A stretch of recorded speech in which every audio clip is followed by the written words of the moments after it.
Glenn Jacobs, the Knox County mayor. And folks, he knows a thing or two about wrestling in the WWE. 27 years he wrestled as Kane, the Undertaker's brother, and he is a WWE Hall of Famer. Jacobs posting this, saying, everyone is always asking me if I have one last match left. I think I've found my final victim, or opponent. The mayor of Knox County, Glenn Jacobs, joins us now here on Newsline. Great to see you, Mayor Jacobs. Thank you for having me on. I think Newsom was really uncomfortable. I don't know, Tim Walz, his aspirations for 2028. I mean, he had trouble even shooting a gun, and now he wants to take on a cage match. Is he for real? I know he's not for real, and that's the issue. I think there's a memo that's gone out among the Democrat Party that we have to appear tough and we have to appear masculine. That's a lot of the reason that Donald Trump has been so successful. But you're not a character on TV. You can't just change your personality. The reason that I've been successful is whether you like me or not, I am who I am, and I ain't going to change that. Same with Donald Trump. And apparently folks like Walz believe, oh, we just have to talk tough and everybody's going to suddenly believe that we're a tough guy. And one other thing I'd like to point out as well, if Donald Trump had said something like that, in jest, obviously, but if Donald Trump had said something like that, if I'd said something like that, we would be excoriated. We're threatening people. We're intimidating people. But it's perfectly fine for Tim Walz to say that. So true.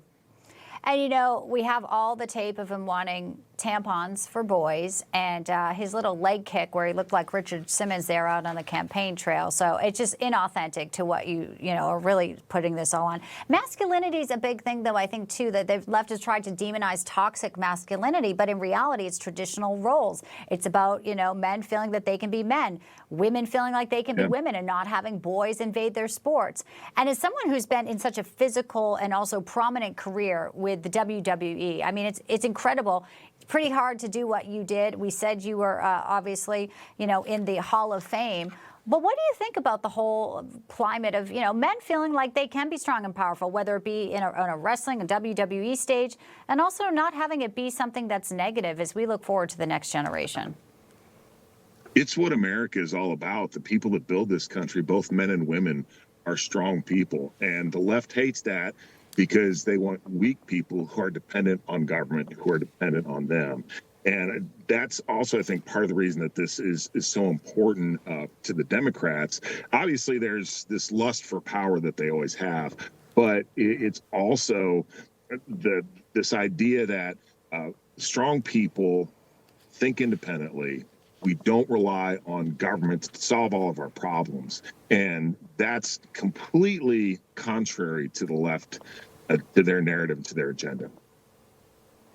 Well, we do have a wrestling question for you. So some, of course, were shocked to see John Cena turn his back on the fans, go full heel.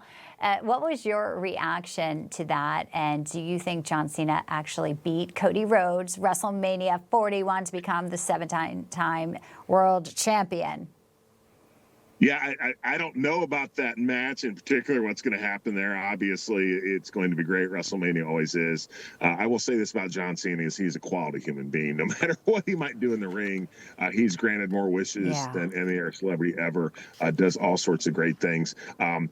Often, though, and I experienced this in my career, you just reach a point where things are very stale and you need a change for your own creativity. And I think John's going to have a lot of fun doing this. My prediction is, in the end, he will go out on top as a good guy again.